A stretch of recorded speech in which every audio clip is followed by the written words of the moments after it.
Welcome to The Human Element, presented by Whisk. I'm your host, Barb Biden, and in each episode, I sit down with CHROs and senior HR leaders to explore how AI, innovation, and human insight are reshaping the future of HR. We'll explore how technology is reshaping leadership, strategy, and the role of HR by sharing candid stories, practical ideas, and strategic perspectives to help you shape the future. The Human Element is brought to you by Whisk, the leader in agentic HR and creator of Harper, the world's first AI HR generalist. Learn how Harper can resolve up to 80% of routine HR tasks autonomously. Learn more about Whisk at whisk.com. Welcome to The Human Element, presented by Whisk, where we explore how AI and human insight are reshaping leadership and the future of HR.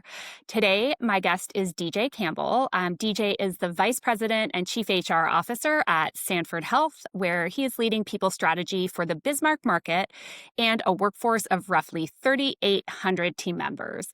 As a seasoned healthcare HR executive, a board chair, executive coach, and a talent architect, DJ focuses on workforce and leadership development, talent strategy, and the intersection of technology and people in healthcare. DJ is a frequent industry podcast guest on topics like AI, staffing, and the future of work. It is so great to have you joining me today, DJ. I'm looking forward to talking. Thank you, Barb. It's exciting to be here, and thank you for the warm introduction. I really appreciate it. I feel like with Thanksgiving rapidly approaching, we're sort of starting to think about next year. So if I kind of push you to 2026 vision, what problem should AI-enabled HR self-service assistants solve for your team members next year? Gosh, there's so many answers to that question because I think there's so many problems in the current systems that we're utilizing from a technology standpoint. And there's just a ton of pain points out there. And so whether it's creating a more productive and efficient system for, in HR, our customers are typically our employees. So making sure that they have the time, the resources, and the energy to save time and get the answers that they need, to also streamlining our processes really at a department level. Right now, I think most self-serve centers either utilize, a text feature, a call-in center. And so those take manpower.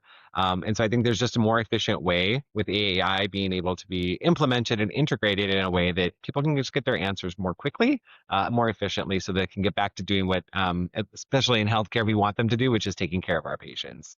Yeah, totally. What kind of pain points are you hearing from your team today that maybe they would love to see an AI self-serve assistant solve for them next year? Yeah, I think, we have nearly 60,000 employees across all of the different businesses that we have. And I think that one of the big pain points we have is, how do you find all of the necessary information you need to make good decisions in a practical time manner? And oftentimes you are looking at those options after hours. And so you have to get special access into the internal internet to get into the system, to get into, where you need to go to get those answers. And let's be honest, if you're looking at a benefit selection or how a benefit may support you with whatever you're going through, you're going to want to go through that probably with your loved ones, whether that's, your family and whatever family looks like to you in today's day and age.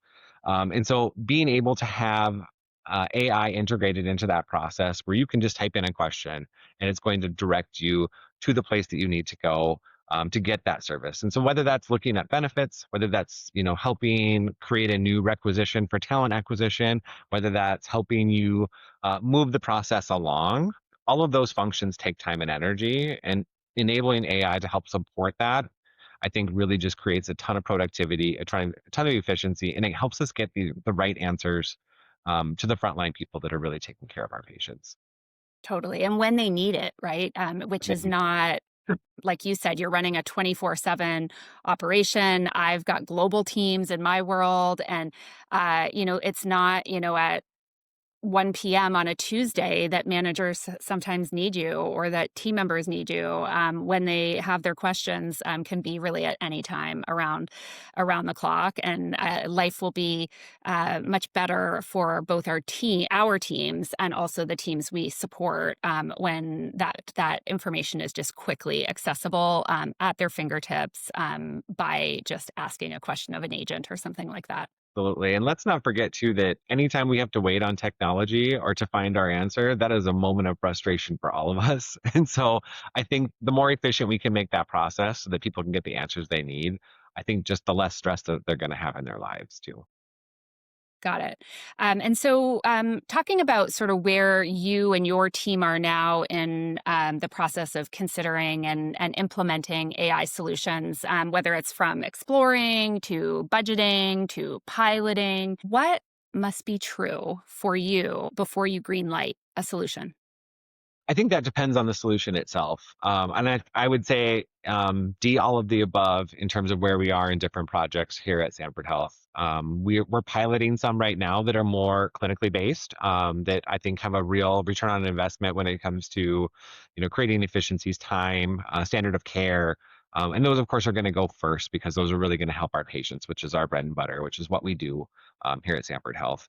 I think when we look specifically at something like an AI assistant or beginning to integrate those into some of our different departments and our processes, I think the first thing is we have to make sure that our customers, which are our employees, and our teams are ready for that. And I think a lot of that is making sure that we've got internal readiness.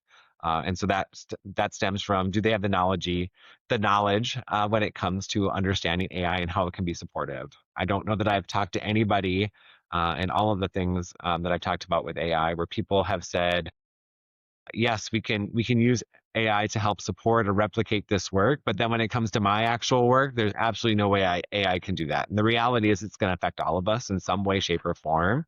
And I think we have to really help and support our teams in a very, very monumental shift that we're going to have over the next 5 to 10 years as we begin to integrate more AI and it becomes more advanced, it becomes more efficient, and we're able to do things that we never thought we would be able to do. I remember a time when I thought that there is absolutely no way they're going to have an autonomous vehicle in my lifetime, and now I've ridden in one before, and the most it's really a neat experience. It's very cool, but it's also scary at the same time to think that we have that technology that can do that stuff. And so I think when we look at specifically this, something more self-service, I think the first part is making sure that we've got that internal readiness and we've got the education around what AI is, how it's going to affect the way we do work, and that yes, there is going to be some level of tasks that you're going to give AI to do, but that's not going to replace you as a human. 100%. It's building that foundation of trusted use, I would say, right? It's like they need to understand that it is not intended to replace them. It's intended to better their life, and that you want them to leverage the tools to make life at work easier, et cetera, right? And if they don't understand that first, layering any sort of tool, pilot, whatnot on top is just going to fall flat for sure. So let's say if you talked about you're running some pilots now. If you were looking, DJ, at a 90-day pilot, what would that look like for you? I think initially what that would look like would be starting with one small function within that self-service space. So maybe that's benefits, maybe that's helping support talent acquisition and getting requisitions posted. Maybe that is, helping us with our employee performance management system. But I think it's drilling down to one singular kind of function and then probably finding a decent sized group to test it out on and to pilot on it, but maybe what we would consider those early adopters that are really going to get in there, give us really good feedback, but aren't going to be maybe individuals that aren't looking for a solution in the AI space. So I think it really comes down to finding that singular, maybe tactical piece that we can start with, and then also identifying those people that are going to be the early adopters that hopefully can champion this process as we begin to integrate and scale the project overall, the organization. Totally. And maybe not champions as users, but I'm actually curious who you think or who in your experience needs to be at the table as you're considering some of these new technologies, whether it's like IT, compliance teams, clinical teams in your case. Who do you think about as that sort of cross functional group that helps drive decision making here? Yeah. I think it has to be a combination of really everybody because I think this is going to affect everybody. And so I think it starts for sure with the HR team, but I think you're going to have, there's legal considerations, there's compliance considerations, there's clinical considerations that are in there. I think that's one of the most difficult things when you're looking at adopting AI. It's making sure you have the right people at the table. And what I've found is that everybody needs to be at the table if you really want to have a change that is going to affect the entire organization. So maybe it's not 7 or 8 people in IT, but IT has to be represented. And then we have to set clear expectations that that person in IT that is representing all of that function has a good way to cascade information and the work that we're doing to help support the change long term. Absolutely. So let me bring us back to the human element a little bit more because we started there a few minutes ago and keeping it human, right? So, how will you be thinking about supporting people through the transition and making sure that the solutions you do implement do keep it human?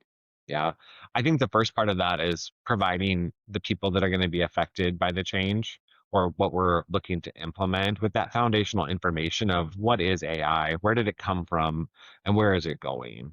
And maybe also having, some sort of a communication or an education around what are the myths that are out there, and what does that reality look like for Sanford Health? Because I think whenever you have a big project that is going to touch every employee, there's a lot of debunking of myths and concerns that you have to get out there. So I think it's that foundational information that you have to get in that group. Then I think the second piece is through that foundational information is to work with leaders to identify who are those early adopters that are going to help support that change. And my hope is that we can find those people in every department that are going to help support. And oftentimes, whenever there's something going wrong, they're not going to their leader right away to complain. They're going to go to their friend, right? And so if we can integrate many people that are seen as influential or maybe that informal leader as our early adopters to help support the change, I think that that's great as well. I think the biggest elephant in the room you have to answer from the human side is to let everybody know that yes, it's going to change the way we do work, but that isn't going to replace you and the work that you do. And the work that you do is valuable. We appreciate that work, and we wouldn't be where we are today without that level of commitment that you've given to the organization. I think if you read social media and you talk about AI, the assumption is that AI is going to replace a whole bunch of people. The reality in the world today is that we have more people retiring than we have coming into the workforce today. There's major workforce shortages all throughout the United States and at a global scale. And so we have to implement technology to help support that. This is not the first time in history this has happened. My hope is that we've learned from the mistakes of our forefathers when they did the Industrial Revolution or some of the things that maybe we don't always look back kindly on. And I think we're at a really critical time when it comes to AI to help support this work in maybe a different way so that we've got a great adoption of it and people have a firm understanding of how it's going to support us in the future. Totally. And with any of the pilots that you're running or as you're testing something, what are the leading indicators that you look for to sort of validate adoption and usage within teams? I think the first piece is just what is usage, right? And so some of the clinical functions that we've done up to this point, it's really been how is it being used and what efficiencies have we utilized? And I think that will fall true with implementing some sort of a self-service model. It's really going to be the amount of people that are utilizing the program and the time and efficiency that maybe has been collected, so that we can measure the return on investment of that initial piece. I think then you can begin to collect data month over month. You can compare it to data that you had prior and all of the stuff that you can go in there and measure to make sure that you've got a good adoption record on how it's been implemented. Yeah, and if you were not seeing adoption, would you go back to that readiness stage that you talked about? Like they mustn't understand the why or the what or how it's going to help them, or would you think about that differently? I think what we would do is probably we do a couple of surveys every year that are anonymous, our employee engagement surveys, is we tailor some questions in those surveys to help make sure that people have the opportunity to provide really anonymous feedback on maybe why they aren't or whether they are utilizing the program. And then taking that feedback probably back to those early adopters to make sure that we've got the right piece. So to answer your question, yes. I think that we could integrate some of that feedback loop into some pre-existing processes that we have to help make sure that it's oftentimes I think if you go out and directly ask the question to somebody, they don't necessarily know how to give that feedback in a constructive way. But I think if you utilize maybe an existing process where there's some anonymity or no expectation that you might get penalized for your comments, I think that helps support it. 100%. And you were talking a moment ago about really reassuring employees through any sort of sense of feeling of risk of AI impacting their job. And so, beyond even just reassuring them, when you think about things like AI advances in things like medical coding and some of the items that probably you are facing from a clinical perspective, how are you thinking about planning for upskilling, role redesign, and like the actual things that will even help employees further understand how this will not negatively impact their role because they'll get to go do something else instead? I think that conversation has to start now. And I think that, when you think about AI and some of the functions that it could help support in healthcare, coding is probably the first on the list, right? It's a very technical process that I think AI is really just built to help support. And I think it's really working with whoever's leading that function in the organization to come up with a plan on terms of what does attrition look like within that department first. So, we've got a number of people that are probably eligible for retirement over the next few years. We've got a turnover basis on there. And so as we look at, maybe a reduction in staff, that doesn't have to be people losing their jobs. What that can be is us planning out 3 years in advance to know that, hey, we're probably going to lose X amount of people. Let's figure out how we can adopt AI so that when those people fall off, we can just utilize that AI solution there. There's going to be a number of reskilling pieces. And so whether that's reskilling in that same department, and so maybe we're enhancing their load, it's understanding what maybe certifications, education, professional development is needed to help support them, creating those pathways. And then, of course, like you mentioned, it's that human element. It's getting in front of those people, making sure that they understand how the plan is going to work and what some of those opportunities are going to be.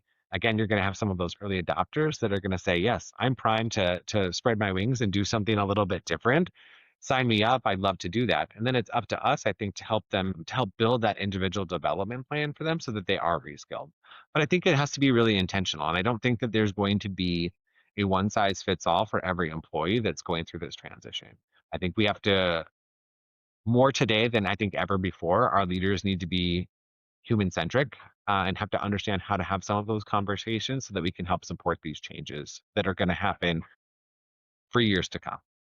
Oh, absolutely. Understanding where the team members are at personally, professionally, what are they interested in learning? What are they not interested in learning? What do they feel their capabilities are, et cetera? Like all of those pieces, right, are going to play into which sort of reskilling pathway we might guide a person down. And there is going to be no one size fits all. I'm curious if you're finding any sort of obvious reskilling pathways where maybe ones that folks are feeling particularly excited about being invested in a particular way because they're getting to reskill in certain areas. You running into anything like that?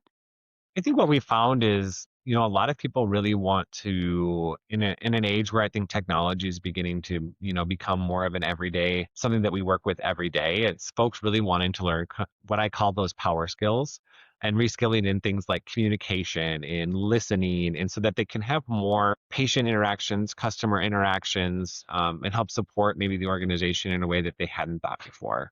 I think specifically to maybe some of the more coding functions, those are a little bit more maybe not human centric in that you're typically going through and working on the backside of things. And so we've seen a lot of people really in an age of technology and maybe remote work wanting to have more interactions. And I think that a lot of that isn't necessarily a technical fix as much as it is ensuring that they have the skills needed to interact with people and help support them in that journey. Excellent. So nearly every guest that I've talked to on the show, we've talked about guardrails, we've talked about selecting vendors. When you think about the guardrails that need to be created or the vendors that would work for your particular use cases, what are some of the must-haves that you're looking for, and also maybe any deal breakers in Yeah. that decision set? I think working specifically in healthcare, we tend to be late technology adopters. Mostly, I think, partly because we have very large organizations. So scalability and adoption takes a little bit longer for us. But I think more importantly, we are entrusted with a lot of very, very confidential information. And so we've got patient information at our fingertips. And we have to be very, very careful. And so I think the first piece is really it's the security risk assessment and making sure that whatever adoption we utilize or how we're utilizing AI, that we've got that same level of security that we did prior to the adoption that we do today. And then I think there's a host of information that you have to put in place. Talking a little bit about like how you handle HIPAA. Do you have IT governance in place and AI governance? Are you, when you talk about the selection of the vendors, we only know what we know. There's lots of consultants out there that can help support us in this journey. And I think we're going to need various touch points with different individuals to make sure that we're selecting the right piece. So I think it's really just from the vendor selection piece of it, those are my main concerns. And I think then once you get into the technical programming, we all know that AI isn't always the most factual piece of technology out there. And so it is, how do you look at, mitigating some of the risks of utilizing this? Because it does hallucinate from time to time. Sometimes it wants to tell you what you want to hear, and that isn't always great. And so I think it's really us getting in there and understanding how we can mitigate. And I hope that there's, as you bring on different vendors that are there to help support you in that, but I think also having some third-party consultants to help support in that journey is important as well. Totally. So it sounds like it's really, I mean, you talked about security coverage, especially in the highly regulated area of like HIPAA compliance for in your world, right? But also making sure that from a technology perspective, I'm also wanting to sort of shift there a little bit. And I'm curious from an integration perspective, are there any non-starters there when you think about, like, because you're servicing huge groups of people, like, are there places where vendors you're looking at, just like there has to be an integration, let's say to HRIS or a ticketing system or anything like that, that just is like an absolute table stake? Yeah, I mean, I think it has to integrate with all of those functions. So when you look at, the vendors we use in HRIS or even just the ticketing system that we use across multiple departments, those integrations are critical to make sure that they are working seamlessly.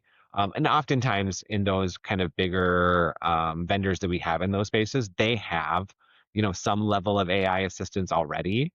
I think for us, it's understanding what that can provide, because I think oftentimes you're just looking at what is the run of the mill, maybe blanket that they're utilizing in that space. And what I found is that there's a lot of really great vendors out there that can integrate into multiple systems that can make sure that they're all communicating and doing the same thing. And so I think it's really understanding how we can utilize that in a way that makes our processes and all the different programs we use. Because as you can imagine, we have a number of different programs that we use in a healthcare system work together and help support each other through that. Yeah, I found myself saying that a lot on the show, that integrations have changed so much in the last even 5 years, but even more recently than that. Like if you're a leader who's found yourself thinking, I really need to kind of keep things consolidated because integrations are hard, it's an area to definitely reconsider, because it's definitely not what it once was, in my opinion, anyway, my Absolutely. experience. I would agree with you. This has been great. I mean, I feel like I've been rapid firing questions at you because you've got a wealth of information, which I love. But now I'm actually going to rapid fire questions at you because I'm going to move us into our lightning round. So let's start with what is one HR process in healthcare that you would automate first with AI, and why? That's an easy one, actually. I would go with performance management. And because everybody hates filling out performance evaluations and they spend too much time writing them up and not enough time delivering the actual content. And I think AI could help us not only get through the process more efficiently, but would help document what that conversation might look like so that we're not actually having to do the performance evaluation and write it up beforehand, but really it can be a conversation that is scribed and then a recap is sent to both the employee and the leader.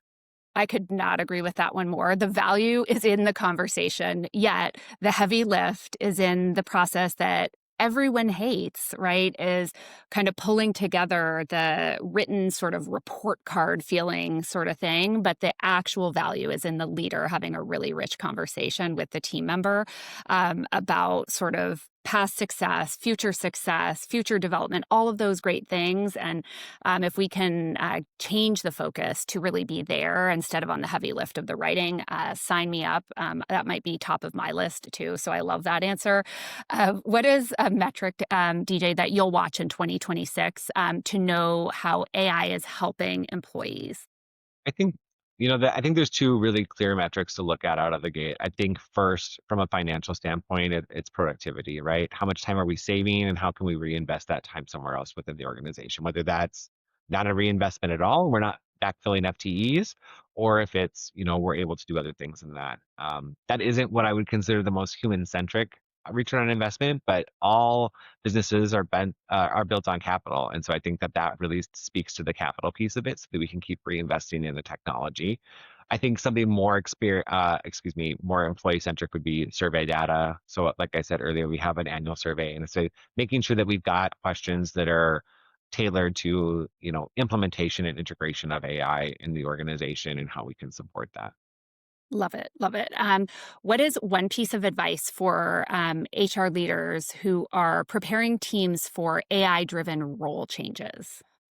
I would say the advice that I would give is to really get back to the basics of leadership. I think that we have gone from a time when, we're going to go from a time when leadership is much more managerial and tactical, where we're, watching processes and workflows, to where it's going to become much more human. And so, speaking of the human element, I think it's the most important part of leadership of the future. It's how you listen, your emotional intelligence, your ability to communicate. And so I would tell all leaders, now is the time to go back and dust off what we used to call those soft skills and begin to reframe those as your power skills, because those are going to be the differentiators of the future when it comes to leadership. I fully agree. So, you gave me a really hard job, DJ, of like boiling this down to 2 to 3 takeaways, because I wasn't kidding. We were like, it was like a lot of information. So I think that listeners are going to get a lot more than I'm able to encapsulate here, but let me give it a go. So we started off with right at the top, there is opportunity in helping your team members by putting information where they can find it and find it fast. That's probably an opportunity that exists in any business. So I kind of liked that we started there, that is a really interesting place for people to think about starting. I also loved that sort of concept of readiness first, right? You cannot just like roll out AI without a foundation of readiness. The team members must know how it will help them. But you also talked about some other things. And as we kind of moved on in the conversation, like, do teams understand what is AI? Where does it come from? You talked about myth busting, right? How do you lay that foundation so that team members are even ready for AI solutions to be rolled out within the organization because they've got some framework to start from? And then the last thing that I really grabbed was the 3 power skills. The not 3 power skills, was power skills. So communication and listening. And my note there is essentially doubling down on helping your teams get really great at the human aspects of their jobs, because AI is not going to replace humans. It's going to make those human aspects of our job so much more important. So teams, it sounds like, are really gravitating towards wanting to improve their communication skills and listening, which is awesome, and fits right in with where their jobs are going to be headed in the future. So there was lots more in there than that, but those are the 3 that I grabbed. But I like to let guests have the last word of advice. And so I would love, DJ, if you could offer one bit of advice to leaders who may just be thinking about starting out, HR leaders who are just thinking about starting out down their AI journey. What advice would you offer? I would say I would maybe I bring up one quote, and I think it was made famous first by Walt Whitman, and that is to be curious and not judgmental. But then was later, I think, introduced to in a whole nother generation through Ted Lasso, which I think is a great show. And I think when you talk about AI, there's so much information out there, and there's things that are true, there's things that aren't true. And so any leader that's looking at this, I would say, go on, talk to your friends, talk to your colleagues, talk to industry representatives, and really just be curious. Ask the right questions, maybe not be as judgmental as we typically tend to be as a society on the front end, but be curious and explore that network because I think there's a lot of potential if we've got the right people asking the right questions. This was so fun. DJ, thank you so much for sharing your time and your wisdom with us. It was a great conversation. Thanks for coming on the show. Absolutely. Thank you for having me. It's been great. Of course. Thank you for joining us on The Human Element, presented by Whisk. If you enjoyed this conversation, be sure to follow The Human Element wherever you get your podcasts. I'm Barb Biden. Thanks for listening, and we'll see you next time.